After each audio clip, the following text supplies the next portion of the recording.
সাবেক মার্কিন president Joe Biden prostate ক্যান্সারে আক্রান্ত। রবিবার তার কার্যালয় থেকে জানানো হয় ক্যান্সার তার অস্থিতে ছড়িয়ে গেছে।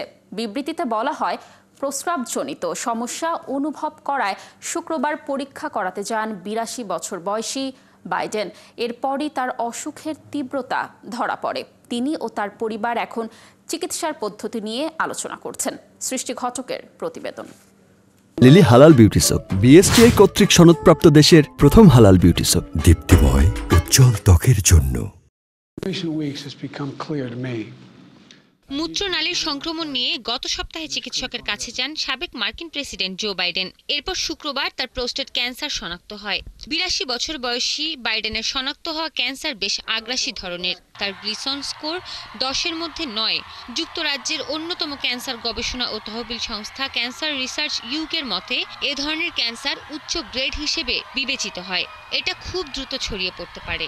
বাইডেন ও তার পরিবার চিকিৎসার বিভিন্ন পদ্ধতি নিয়ে ভাবছেন। সাবেক এই মার্কিন প্রেসিডেন্টের কার্যালয় জানিয়েছে, এই ক্যান্সার হরমোন সংবেদনশীল। এর অর্থ হলো এটি সম্ভবত নিয়ন্ত্রণে রাখা যাবে। ক্যান্সার শনাক্তের খবর প্রকাশিত হওয়ার পর নিজ দল ডেমোক্রেটিক পার্টি ও ক্ষমতাসীন দল রিপাবলিকান পার্টির পক্ষ থেকে সমর্থন ও সহানুভূতি পাচ্ছেন বাইডেন।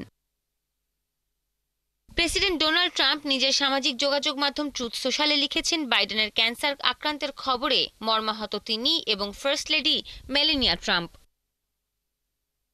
বাইডেন ও তার পরিবারের জন্য প্রার্থনা করার কথা সামাজিক যোগাযোগ মাধ্যম এক্সে জানিয়েছেন অনেক ডেমোক্রেটিক নেতা। বয়স ও স্বাস্থ্যজনিত কারণে 2024 সালে মার্কিন প্রেসিডেন্ট নির্বাচন থেকে নাম প্রত্যাহার করে নেন বাইডেন। যুক্তরাষ্ট্রের ইতিহাসে তিনি সবচেয়ে প্রবীণ ব্যক্তি হিসেবে মার্কিন প্রেসিডেন্টের দায়িত্ব পালন করেছেন।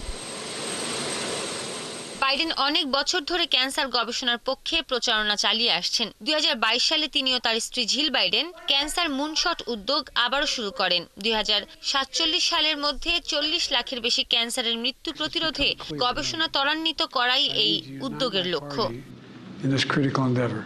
বাইডেনের বড় ছেলে বাউ বাইডেন 2015 সালে মস্তিষ্কের ক্যান্সারে মারা যান।